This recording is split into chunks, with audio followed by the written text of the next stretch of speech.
West Ham. So we'll start, as I promised. I am a man of my word, James Jones. I did say to you 3 weeks ago when we sold Haller, and all we were hearing from you was, we're not going to replace anyone. You know what it's like. You know what the board are like. Oh, my God, I hate supporting West Ham. All that sort of stuff. And I said, James, settle down, please, my friend.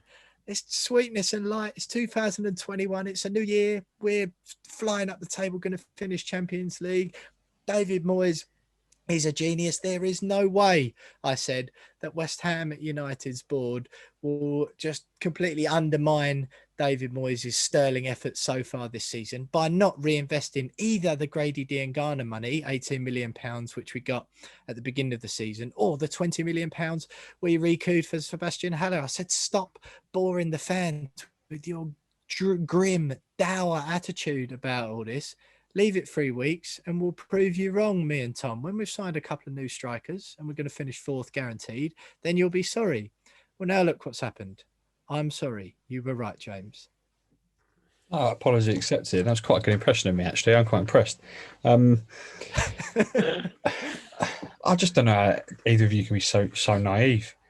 Writing was on the wall very, very early that there was just David Moyes come out and said, yeah, I want a top striker.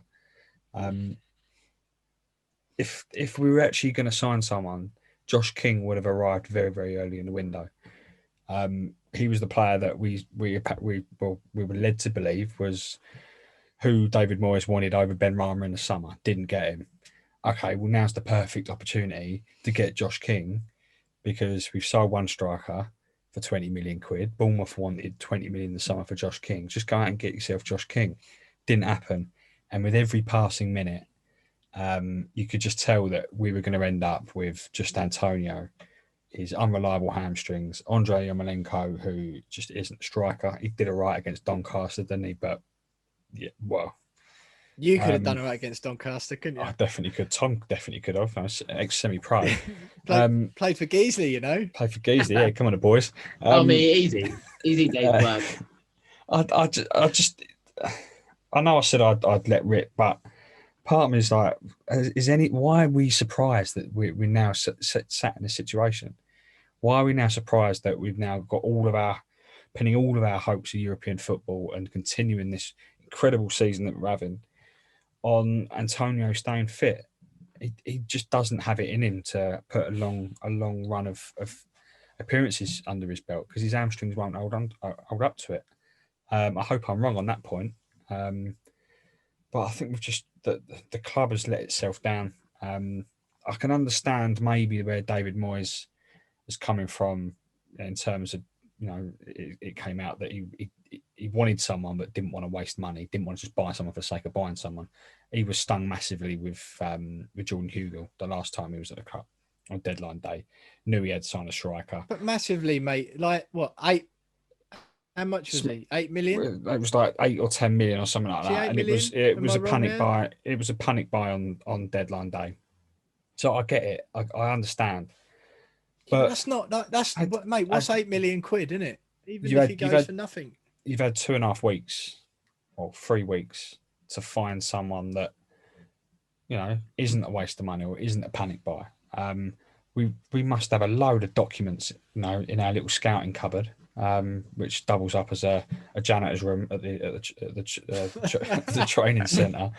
A load of mops and a dusty old file. A dusty old filing cabinet. Oh, just players I like. Oh, Colton Cole, is he still playing? Oh, we could bring him back. But then, we're hearing of Josh King could have potentially gone to Everton for a short-term deal. Diego Costa was being, offered to us on short-term deals that go up until the summer. Then there's no obligation to take it any further if we don't think it fits. At least try and do a deal like that. We didn't have any loan spots free, so we couldn't have got a loan in. A short-term 6-month contract. Forgive me if I'm wrong. Did we not have isn't that the whole point of making the Ben Rama thing permanent? No, because then they bought Lingard in, didn't they? Oh, of course. Sorry. Get one from abroad. We could have got one for his 2 domestic loans and then something like or signed Dawson. Took the option to sign Dawson and freed one up. Yeah. Yeah, I don't know. I just think we should have all. I mean, I saw it coming. I don't know how you guys didn't. And I'm not surprised in the situation. I'm just disappointed that the club's allowed this to happen. Club's allowed itself to potentially undo all the hard work that they've done this season, and potentially throw away what is a huge opportunity we've got this year, in a season like no other. And yeah, I don't really know what else to say, boys, other than I told you so. Yeah, look, Tom, I know from my point of view, I don't really know whereabouts you sat in this at the beginning. I know you weren't as dour as Jonesy, and you did actually think we were going to sign someone. My point of view was, look, if I'm going to be wrong, I'd rather be wrong and at least hold on to some optimism for 2 weeks, because I just thought if you say, oh, no, we're not going to sign anyone, and then you're wrong about that and we do, I'd rather have been like, do you know what I mean? I'd rather be wrong as I am now rather than on the other side of it going, oh, being the miserable one immediately. And then and then we go and sign 2 or 3 strikers and then you look proper silly. I don't know, Tom, what do you feel? Do you feel silly again? Because I remember, I remember we had a similar thing. I remember the first podcast after the summer,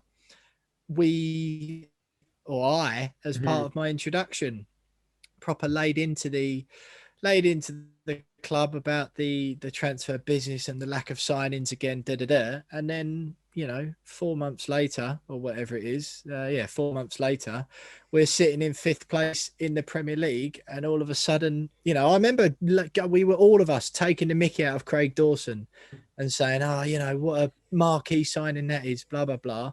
And he's our first choice centre back now, over 45, previously rated £45 million Issa Diop. So we've all had to eat humble pie. And I'm always happy to hold my hands up. And I have this season, Kufau, you think £5 million, bargain basement, blah, blah, blah. Outstanding buy. Souček, reasonably good, like excellent value for money. I know he's a little bit more expensive at 18 million or whatever. Is there any way, Tom, that this could work out all right? Firstly, mate, having optimism in this, especially over my birthday, not being totally depressed that it's without a striker, without actually what we need. So the optimism at least got me through a grim January for us all. But no, there's no positive to take from this. I mean, yes, we got Lingard. Yes, that's in my opinion. I think he's a late as the squad can wide, can potentially, but is it needed? Is it enough? Absolutely not. Absolutely not. We should have got one done. I think everyone in the world, or you can look at us, appreciates that fact. It's just a shame because it feels like we saw momentum. I was in a position where we should go after these things. How much does getting the Champions League going clubs? It's always said about millions and millions of pounds, and it's the do or die for the teams like Arsenal and Chelsea and all that sort. What is going out and lumping them sum of 5 million on a player for 6 months to give you that depth to maybe push you in a not European football, because the money it brings in is worth going out and getting a quick deal done. We're still 11 is good enough to compete with anyone. So should we keep Antonio fit somehow? Then maybe we got a chance, but we know that's not likely. Yeah, that's right. James, Liverpool. Unless I don't think you've got anything to add on that. Various varied opinions on bringing Jesse Lingard in. I don't know, really. It just strikes me as totally bizarre that you'd bring in we're happy to bring in a midfielder who doesn't add any obvious value when we've got plenty of attacking midfield talent. We've got Bowen, we've got Fornals, we've got Benrahma, we've got Lanzini, and we've got Yarmolenko, which I feel is more than enough. We sold Grady Diangana because we supposedly had too many players in that position.